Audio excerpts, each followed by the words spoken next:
On today's show, Giannis finally wins a game in the NBA Finals. Where is he now in the NBA? And what do you need to win a Finals game?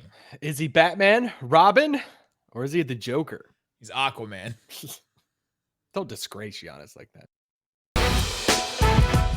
It's the Locked On Podcast Network, your team every day. I'm Luka Doncic, and this is Locked On Mavericks podcast. Dallas Mavericks are NBA champions. Bang! Bang! It's good! And the Mavericks have won the game! If you don't believe, you shouldn't be here.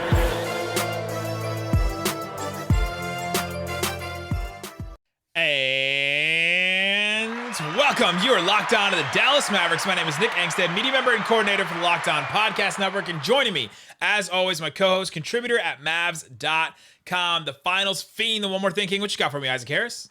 Okay, so big weekend because my 2-year-old, who's about to turn 3, became obsessed with Space Jam. So, yes. You want to slam? Oh my gosh, you don't even know. I'm so proud right now because my wife was gone on a girls' trip out of town in Nashville, so it was just me and the kids this weekend. And I'm like, you know what? Like, let's try Space Jam out. Is he too young? Don't know. Is it too scary with the Monstars? Don't know. Don't care. We're gonna try. And I have a legitimate Space Jam Toon Squad jersey and shorts and everything. And did he wear that for like 2 days the whole time my wife was gone? Possibly. Because he didn't. Wait, he wore yours that was like way too big for him? Yes, but it was mine as a little kid. Okay. And so yeah, just Space Jam. We watched it multiple times. I told my wife, she got home yesterday, and I was like, we watched it 3 times. You watched Space Jam 3 times. But anyway, my Mavs tie into this because I've just been Space Jammed out all weekend, and it's amazing. And there's only one Space Jam outlet that we don't really recognize the new one coming out. That's because it hasn't happened yet. I know, but we don't recognize. Why do you speak for me like that? The movie has not even happened yet. I said we, as in like my family. My royal family we. does not recognize a new spinoff. We Casa de Harris. But there is a sighting that I did not know. I forgot. Derek Harper is in the original Space Jam when they playing for the Knicks. Yes, when they go to take the powers from Patrick Ewing, Derek Harper is in the scene, and he's like dribbling, laughing, and looking at Ewing and stuff. And I had to explain to my wife because we watched it again as my wife got home, and I was like, "That's Derek Harper, like harp." And she's like, "Harp on the Mavs broadcast harp, like big harp." Yeah, And I was like, "Yeah." When Space Jam comes out, we should have Harp on and just ask him about that. Yes, let's just all talk about Space Jam. What you remember on Space Jam. All right, on today's show, we are going to get into talking about the finals. Luka, what does he need to get to the finals and to do what Giannis just did? Because that was an incredible game from Giannis. One of those games where you're like, dang, this guy is on another level and can do things like barely anybody else in the NBA can do.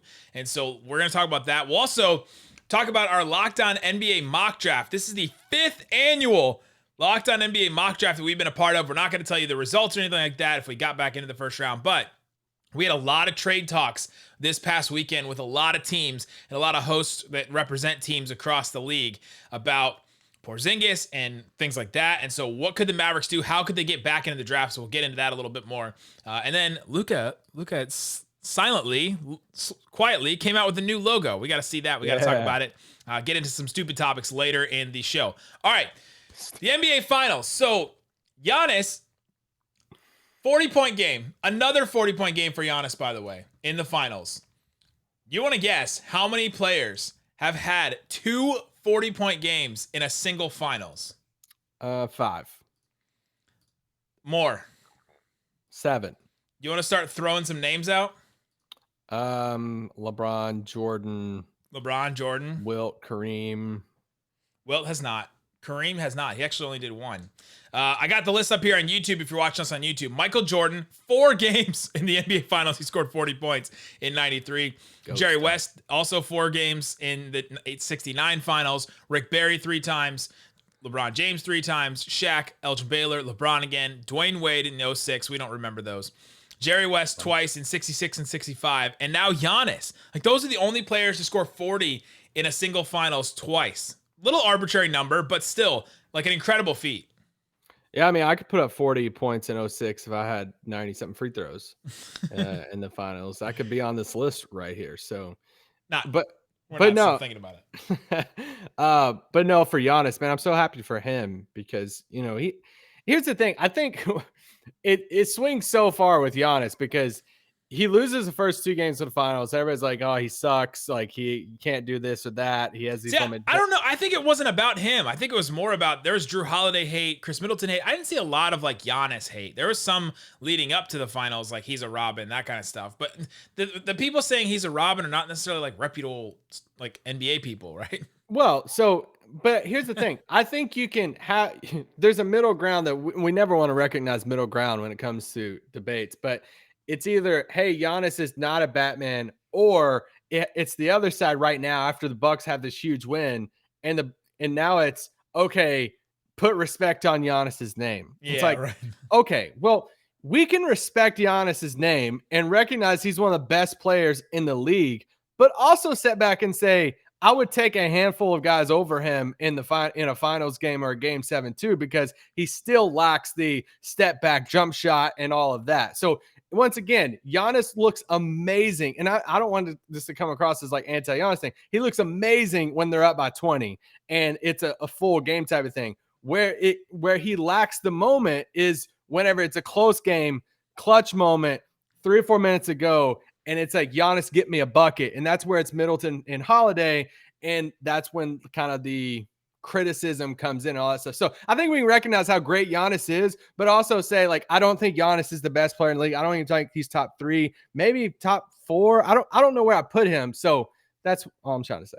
Yeah. And if he's playing defense like he was in this game, I mean, he's probably not in that top 3, top 5, right? Like the defense, I think, really takes him to another level that he can just do things that no one else can. But he was pretty limited on defense in this game as well, still, because of that injury, which makes what he did like kind of amazing. But 41 points for Giannis, 13 boards, 6 assists, 13 of 17 from the free throw line. He attempted more free throws than the entire Suns team, which some people will look back, and Suns fans, I guess, will look back and be like, Scott Foster screwed it. But I think it was more just Giannis was attacking, man. He was not scared. He just went in over and over again, was getting offensive boards, was getting fouled, was just going over and over again. And finally, this Bucks team gets a Drew Holiday game that they desperately needed. 21 points for him, 9 assists. He was 5 of 10 from 3. Got a little hot there in the middle of the game. He was plus 22. Giannis was plus 20. Bobby Portis. Bob. They kept chanting Bobby in Milwaukee. He was a plus 19. Everyone else, PJ Tucker was plus 12. Everyone else was single digits positive for the Bucks. So those are your big contributors there in that big run that they made. The coolest thing for me about Giannis right now is his mental aspect of the game, because I was listening to Russillo and Was on Russillo's pod, I guess a few days ago, and they were talking about, they were honestly relating him to Ben Simmons and how Ben Simmons should be watching Giannis right now. And it wasn't that like, hey, Ben Simmons can be Giannis, but Was was making this great point of saying it's because, like, look at Giannis's mentality of how he's not letting the moment get to him. He's not letting the 10-second chance and airball and free throws and all this stuff. He knows for his team to hit the ceiling that his team can hit, he has to be aggressive. And I think that's the most impressive thing about Giannis to me right now is, I mean, it's crazy hearing the 10 chant when he's, like, at the free throw line and all this. Did you see I think it was the Suns, or I think the Athletic then retweeted it, that there was a bunch of Suns fans in Phoenix Suns Arena watching the video, and they were counting the 10, watching the video broadcast of the finals game when the game was in Milwaukee. Like, man, they're still stuck on that. Yeah, and it's like he shot, I've seen multiple air balls these playoffs, but he keeps on going, and he knows he has to stay aggressive, and it's like it's not getting to his head. And I think that's you see like the totally different mental mindsets I've seen. You could really see it was all in Ben Simmons' head whenever they got put out, of just where he was at, confidence-wise and everything. And to see Giannis and how he's approaching that and just embracing that, knowing that he's going to have moments where he shoots an air ball and it's really embarrassing and the crowd's going to give it to him and it's going to suck. but he keeps on doing it. And I think that's where Giannis has grown the most. And yeah, I can't praise him enough for that. He's incredible. I love watching that guy. And I'm excited for, I think Marin, is it Marin Fader? Marin Fader, yeah. I'm excited for her new book. I don't get super excited about sports books because I read a lot of other stuff outside of sports. That's what I spend my reading time on. But I'm pre-ordering that book, and I'm looking forward to that. Yeah, she got a shout out from Mike Breen. That's pretty cool. That's really cool. That's really cool. All right, coming up, let's talk about how this relates to the Mavericks and team building. We'll talk about some of the trades we attempted to make in a mock draft. What do you need to go to the finals, to win a finals game? We'll get into that. But before we do, got to tell you about Built Bar. Built Bar is a protein bar. Tastes like a candy bar. They're absolutely delicious. This week only, grasshopper cookie. I don't know if it's still available. You might have to go check. Go to BuiltBar.com. If you get some, use the promo code LOCKED15. If it's not there, there's still a bunch of flavors that are really good. Cherry barcia, raspberry. The orange, I like orange. If you like orange and chocolate, that's sort of a flavor that, like a flavor combination some people like. If you really like that, then this orange bar is really good for you. It's covered in 100% chocolate. They're really good. Somewhere between 17 and 18 grams of protein. They range from 130 to 180 calories. Only 4 or 5 grams of sugar and only 4 to 5 grams of net carbs. Absolutely incredible for a bar. Go get you some Built Bar. Use the promo code LOCKED15 at BuiltBar.com. All right, Isaac, let's get into some talk about the finals. So I've been thinking about this Suns roster a lot, and I guess the Bucks roster, but I think the Mavs sort of compare to the Suns roster a lot more because Luka kind of plays some of Chris Paul and some of Devin Booker's role for the Mavericks. And so you're trying to kind of put together what would a roster have to look like around Luka that could get to the finals, that could win a finals. And to me, it's like, you just have to have at least one solid 5-man lineup, right? Just at least one where there are no holes on defense necessarily, and you have a couple positive defenders, and then you have 1 to 2 or 3, I guess, all-world like offensive players, and so or they can at least get there at any given point. And so I started to think about that more, and I was thinking, okay, what do the Mavs have to do to get to a place like that? And so I was thinking about some of our trades that we tried to make and how the Mavs can get there, like. Can the Mavs get there trading Kristaps Porzingis away, right? Or do they have to? Well, because we tried to trade Kristaps a lot over this offseason or this mock trade deadline just to see what people would do. Yeah, well, okay. So we look at Phoenix. One, they have two ball handlers. They have 2 creators. I think that's important to note there that it is such a what a benefit it had, to see Devin Booker on the bench and knowing that Chris Paul's running the offense, or to give Chris Paul a break and they're running stuff through Devin Booker. And it's like, one, you got to start there. It's like, that's why we've been wanting another creator, another playmaker, another source of offense on the team. Then you have the doesn't have to be as good as Chris Paul or Devin Booker, right? Exactly. For the Mavs. You just have to have somebody else. And let's just set DeAndre Ayton aside for a second. I think what makes some of these teams so good is you got to hit on some of these smaller contracts.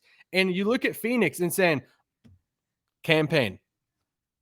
For everything with campaign at 1.9 million. You look at Cam Johnson at 4 million. You look at Mikal Bridges, 4 million. Like, these are main guys in the rotation that, I mean, campaign's coming off the bench. Cam Johnson's coming off the bench. Mikal Bridges, huge starter for them, 10th, 11th pick overall in that draft. So it's like, you got to hit on either your draft picks or some of these guys in your rotation that you're spending $5 million or less on some of these. And like, this is what we're talking about when it comes to like Dorian Finney-Smith, Torrey Craig down here at 1.6. Torrey Craig's playing like solid minutes for them. Like, I think Dorian Finney-Smith can be one of these guys, and he's getting paid like one of these guys. It's not like Dorian's getting paid $10 million a year. You're not asking him on a salary standpoint to be Jay Crowder. You're asking him to be one of these guys, a campaign, a Torrey Craig, something like that. Theoretically, salary cap wise, that's what you're asking of him. Because of the roster construction, it's like you're elevating a campaign or a Torrey Craig into that Jay Crowder spot. You're like, no. That's what they've been doing with Dorian over the past few years. You just got to upgrade the front end of that roster so you can push Dorian, push the Maxis down a step. This is what we've been saying this whole time. So when you're looking at Phoenix, I think that's the stuff you're looking at Phoenix. For me, outside their top, their big 3 is they hit on some of these like solid rotation pieces, whether it's draft or free agency, and Dallas has to do that. Yeah, it makes this roster, this Suns roster specifically, makes me look back at, man, it's the second and third position in the rotation that the Mavericks really just sucked wind at this past. It should have been Porzingis and Josh Richardson. It should have been those 2 guys. Yeah. Richardson should have stepped up into that role that he played in Miami a little bit, where he handled the ball a little bit. He shot it decently well. He was able to create a little bit, and then he played some solid defense, and he just did not do like any of those things, right? Like maybe played a little bit of a solid defense, and then Porzingis was solid in a couple of games, but just that matchup against the Clippers, he had a really hard time because he has a hard time getting defended by those long wings, and that's literally all they have in LA for the Clippers.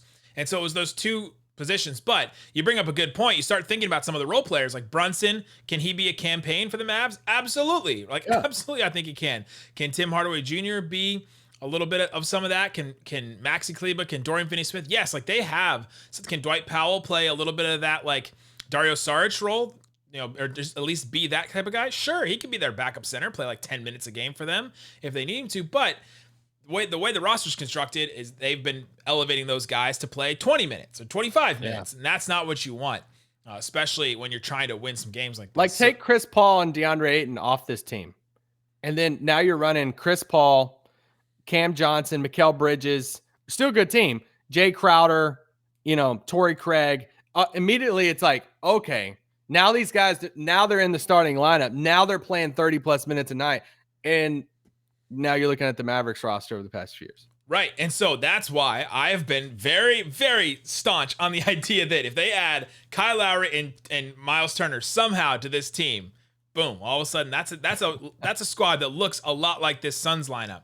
Because they'll have to get rid of Porzingis in some fashion to do that and all that, right? Like all of a sudden that roster looks a little bit like this Suns roster. Well, Kyle Lowry is the main one in that it's like, hey, let's do this. And you mentioned Porzingis. So Nick a little bit ago mentioned this mock draft. Now, when we talk about these fake trades, this is purely in the form of this mock draft we do on the Locked On Podcast Network every single year. We have a lot of fun with it. If you've been listening to the pod, we've had a lot of fun as far as running the Mavericks over the past few years. We've made a trade every single year, and how it works is each host of a Locked On podcast, so like Locked On Mavs, Locked On Rockets, Locked On Pistons, all represents their team. We're the GMs of that team for this weekend, and we make the picks, we make the trades. We've made a trade every single year until this year. We finally hit a wall where we're like, man, we just don't see a trade specifically built around the draft. We could have made a trade for something else. We even tried some stuff with the Kings that doesn't necessarily involve the draft, but we couldn't find one to get us back into the draft specifically. Well, and for us, like we really operate these teams like how we feel like they would in real life too. Like we're not just going to throw stuff out there because one, we put all this stuff out on social media and we don't look stupid. But also it's like we really want to be realistic with it too. So we thought about trying to trade into this draft. We talked to a bunch of hosts / teams about like, hey, what would it take for the Mavericks to move in? But a lot of the teams are saying, hey, well, we want a future first. And it's like, that's just the non-starter for me as far as giving up one of these long-term future first, because I think this is one of the only assets that they have going into this offseason. Whenever it's like one of these far off firsts that they can put in a trade. And it's like, unless it's going to be a high impact, like win now type of rotation piece, I don't think Dallas does that. I don't think Dallas gives up a future first just to get in the first round. For instance, we talked to OKC's host, Rylan Stiles. OKC has a couple different picks in there. And it's like, first off, it started off with, hey, what about Ty Terry and a future first for like pick 18? And it's like, okay, for the fun of it, for the draft, sure, we could do that and have fun with it and talk about the draft.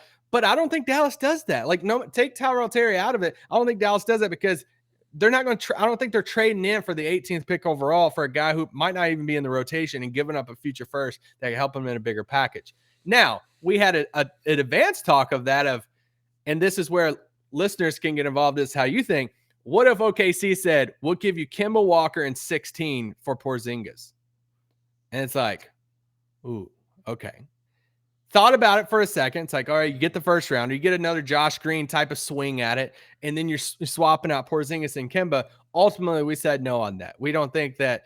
Now, there could be people listening to the podcast right now, man. Oh my gosh, why would you split? Not? It's half down the middle that are like, good move, good job not doing that. The other half are like, are you guys serious? You could have got Kemba and a pick. Yeah, so we talked to different hosts throughout this draft thing about kind of gauging the host's like opinion on Kristaps Porzingis. The one deal we actually put out there was to the Kings of saying, okay, the Kings have a top 10 pick. It's at like 9 or 10, I think. And we actually put it, we have a whole Excel thing with all the things of all the hosts, and we put like what you're looking for and needs. And we put out there of saying, because he said, hey, we're dealing Buddy and all this stuff. And we're like, all right. We approached the Kings and said, what about Harrison Barnes, Bagley, and 9 for Porzingis? It's like, let's just go ahead and swing for it. Let's see how bad like you would swing for KP. They ultimately obviously said no on that. We tried to add Josh Green to that, and then we tried to take the number 9 pick away, and we're like, all right, KP and Josh Green for Bagley and Barnes. And I think he turned that one down too.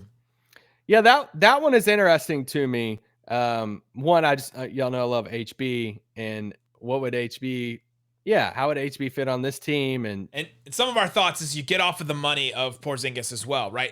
Harrison Barnes' contract is this year, and then I think there's one more year coming up. And then Bagley, he's the same as Luka, and so he'll have a big restricted free agency season coming up.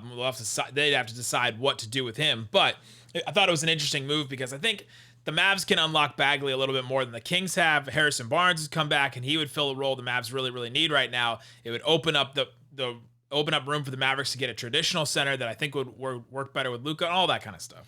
Yeah, and I think somebody's gonna swing low for Bagley and turn him into something. I don't know if he'll be like Ayton, Trey, Luka type thing, but I think he'll be better than what he is now. Briefly reached out to the Warriors, like how does the Warriors feel about anything Wiggins, any of their picks? Wes Goldberg said the Warriors really like Wiggins. When I talked to him about that, I'm like, all right, sweet, move on. The one smaller one that I threw out there, not including KP, and I threw it to Nick. I actually talked to the Kamenetsky brother. I forget which one. They run together in my head. Andy and Brian. Probably Andy. It's like if they want to get off the long-term money of KCP and they use that first round pick, what would they think about? And this obviously included a opt-in from Josh Richardson, but Josh Richardson and Josh Green for KCP in 22. Opens up long-term money for them after this year. You're swapping out KCP for Josh Richardson, and you have Josh Green on the contract for a couple years, whatever. And Richardson would have to pick up that option. Yes, he would obviously opt into that, which I think he would if he knew he's going to go to the Lakers. And if you're Dallas, KCP is an upgrade over Josh Richardson. I think he plays on this team, and then you get a swing at another Josh Green type of player at pick 22. Yeah, that one's pretty. So the Lakers turned it down because value-wise, it doesn't really necessarily make sense. For sure. For them. Coming up, let's talk about what maybe this roster needs, and then we'll get into a couple of newsy things coming up.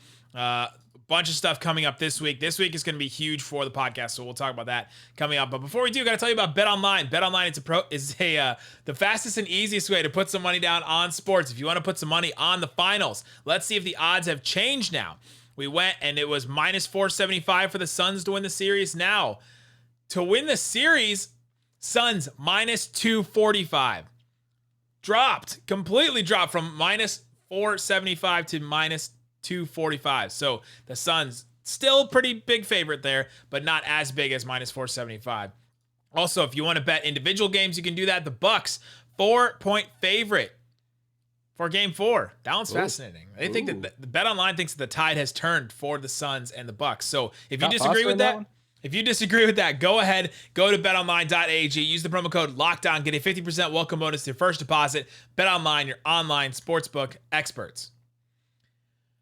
All right, Isaac Harris. So we've kind of been talking about the finals and trading and what the Mavericks would need to do. Last thing I want to talk about on this is, do the Mavericks need to trade KP in order to get to that place that the Suns are, the Bucks are, the Lakers were last year, the Heat were the year before? Like, do they have to do that? It's a huge question. It's probably its own pod in and of itself. But just watching the finals right now, what's your thoughts on, do they need to trade Porzingis or move him in some way to get there? I mean, that's such a hard question. I don't think KP is your number 2. That's the thing. It's like if you're telling me they go out right now and they get a solid, clear number 2 option and KP's bought into the number 3, then I think we can have that conversation. And then it's also like recency bias too. Like the last time we saw Porzingis on the floor, he was just asked to stand in the corner. He struggled defensively at times. He hustled a lot in those last few games of the series, but it's like he was standing, we saw what he did offensively. So struggling doesn't mean he didn't try, right? Like, we're not trying to trash the effort that he put in and all that kind of stuff, but struggled, right? Like, yeah, for sure. So I think that combination with like where the roster's at, it's just so hard to answer that question, because even if you say yes to that question, say, yeah, they need to trade him. What are you trading him for right now? Like, whatever you trade him for, it's probably not going to be a clear number 2 option. So you're still going to have the same question of before you traded him of, all right, where's our number 2 option? So I don't know if it hinges on trading or not trading KP. I think it's all this stuff around KP right now. I'm curious to think about the roster like this. Is KP their only avenue to get that player, right? Can they get it with this cap space this offseason? Can they keep enough players plus using that cap space to get a roster, to make a roster that's going to be that good? That's what's interesting to me. Does he have to be the tool that's used, that contract and that player, that potential eventually to get to that point? That's what I'm interested in. I think no for this offseason. After this one, it gets tricky. Because right. My thing is the trade deadline. Yeah, I mean, they could go out right now. I mean, they could go out in free agency in a month and sign DeMar DeRozan, which we did a whole DeRozan pod last week. Go listen to it if you want to hear all of our thoughts about DeRozan. If they sign DeMar DeRozan, he's the clear number 2, right? Like, in my mind, he is. Yeah, on offense for sure. On offense. So in that case, the pressure on what is happening with Porzingis isn't as big, because you have a clear number 2 at that point. That's what they need. So I think if you don't land a Lowry, DeRozan, whoever it is this offseason, and it's just some smaller pieces, then yes, I think that's the answer to your question of, okay, well then all roads point towards Porzingis and his spot on the roster. That's going to be the key to whoever that next person is. Let us know in the comments what you think about that. I'm curious what people think. Do the Mavericks need to move on from Kristaps Porzingis in order to make the finals or to make a finals run? I think that'll be a pretty interesting answer for everybody. All right, couple of newsy things now. A bunch of stuff is happening. The Orlando Magic have officially hired Jamal Mosley as their head coach. 4-year deal for Mose.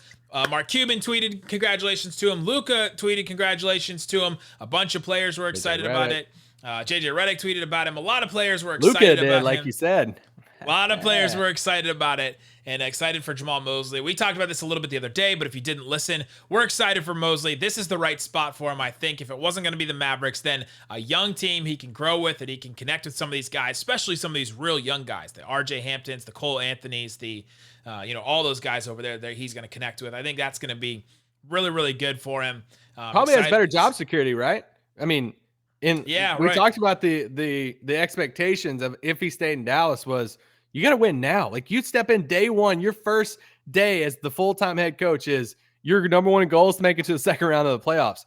Like, for the Magic, you're like developing guys, like you have a longer leash there. So like, I'm happy for him. If he's not going to be in Dallas because selfishly wanting him to stay here, then I'm so happy for him to be in Orlando. Like, even Jacques Vaughn got like 2.5 years. Yeah.